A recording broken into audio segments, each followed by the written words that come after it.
అఖిల twins అమ్మా, నీకు ఇద్దరు బేబీస్ ఉన్నారు, బాగున్నారు, హెల్దీగా ఉన్నారు, ఇబ్బంది ఏం లేదు. అమ్మయ్య, ఇద్దరు ఒకేసారి అయిపోయింది కదా మేడం, హ్యాపీగా. అంటే డబుల్ది జాయే కాదనట్లేదు, కానీ డబుల్ది రెస్పాన్సిబిలిటీ అమ్మా. రిస్క్స్ ఉంటాయి ట్విన్స్లో, కొంచెం జాగ్రత్తగా ఉండాలి. బీపీ వచ్చే ఛాన్సెస్ ఎక్కువ ఉంటాయమ్మా.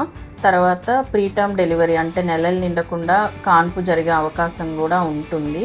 సో ఇవన్నీ జాగ్రత్తగా చూసుకోవాలి. ఎక్కువ ఫ్రీక్వెంట్గా మీరు చెకప్స్కి రావాల్సి ఉంటుంది. ఫ్రీక్వెంట్ స్కాన్స్ కూడా అవసరం అవుతాయి. న్యూట్రిషన్ కూడా బాగా తీసుకోవాలిరా, ఇద్దరు బేబీస్కి సరిపడేలాగా న్యూట్రిషన్ కూడా బాగా ఎక్కువ తీసుకోవాలి. తర్వాత ట్విన్స్లో ఏంటంటే 2 రకాలు ఉంటారమ్మా. ఒక బేబీకి ఒక మాయ సపరేట్గా, అట్లా 2 బేబీస్ 2 మాయలు ఉండడం ఒకటి, లేదా ఒకటే మాయ 2 బిడ్డలు ఉండడం ఒకటి. ఒకటే మాయకి 2 బిడ్డలు ఉంటే ఏంటంటే కొంచెం కాంప్లికేషన్స్ ఎక్కువ ఉంటాయి. అంటే ఒక బేబీ తక్కువ పెరుగుతుంది, ఒక బేబీ ఎక్కువ పెరుగుతుంది, ఒక బేబీ కుమ్మనీళ్ళు ఎక్కువ ఉండొచ్చు, తక్కువ ఉండొచ్చు. ఇటువంటి కాంప్లికేషన్స్ అన్నీ ఎక్కువ ఉంటాయి. రిస్క్స్ ఉంటాయి, కానీ మనం రెగ్యులర్ చెకప్స్తో ఇవన్నీ కూడా మేనేజ్ చేద్దాం.